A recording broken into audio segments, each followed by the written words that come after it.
everyone! Happy blessed Monday and I wish na masaya ang lahat. Good energy kasi Monday ngayon. Bawal ang away, bawal ang kahit anong negative para positive ang buong week natin. Okay? So, gusto kong i-share sa inyo ang topic ko ay about halaga. Kasi may nakita kasi ako sa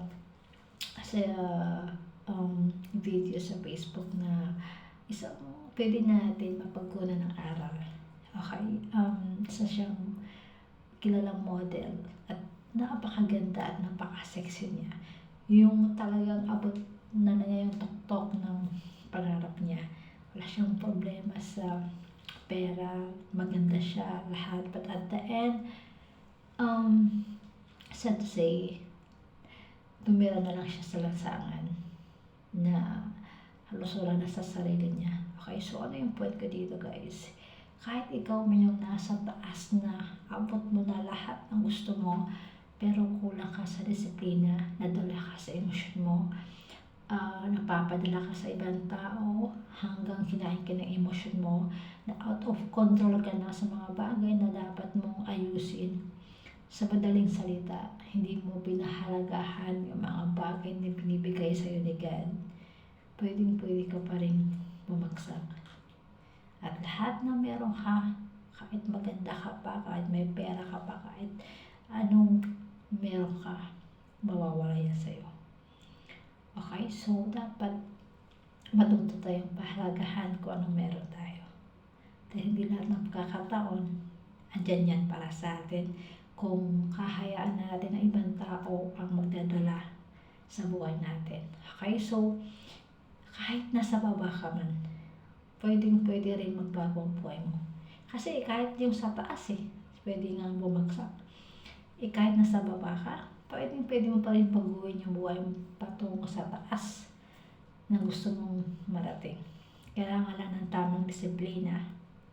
Marunong ka magpapahalaga sa anong meron ka, maliit man o malaki, at lagi kang nagdadasal. Kasi kahit anong klaseng tao tayo, kahit anong laki ng pangarap natin, kahit sobrang taas mo at sobrang liit mo, may mararating ka sa buhay at maaabot mo yan basta may pasensya ka lang. Okay? Pagtrabuhin mo, kahit ilang beses ka mapagod, nahirapan, huwag kang sumuko. Dahil kung may pagbabago man ang buhay sa taas na pwedeng bumagsak, meron din pagbabago ang buhay mo na galing sa baba at umangat ka. Lagi kang mag-pray, nagagabayan ka ni God at protektahan ka sa bawat plano mo sa buhay because ang buhay natin ay isa lang. At kung ano mo yung mga pangarap natin, mas masarap na kasama natin si God kasi alam niya na anong nakakabuti sa atin. Guys, thank you for watching my video.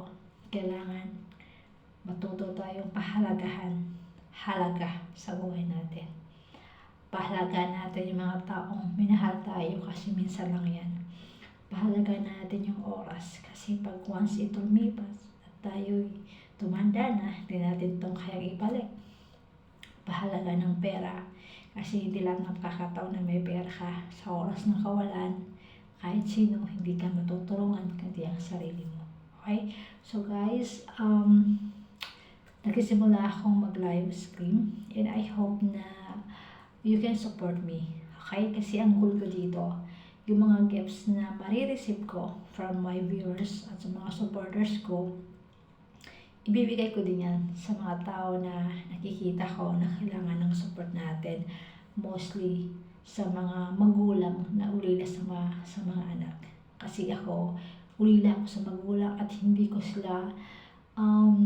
nabigay yung pagmamahal at ang mga bagay na dapat ay ibabalik ko sa kanila kasi mas maaga silang nawala. So, ibabalik ko na lang sa ibang tao.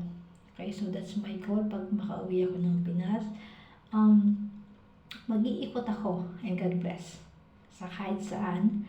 At pag may mahanap akong mga matatanda sa daan na kailangan ng financial support, kailangan ng comfort at counting bagay na mapapasaya natin sila, yung maipon natin sa kakalive natin, pwede natin i-share sa kanila.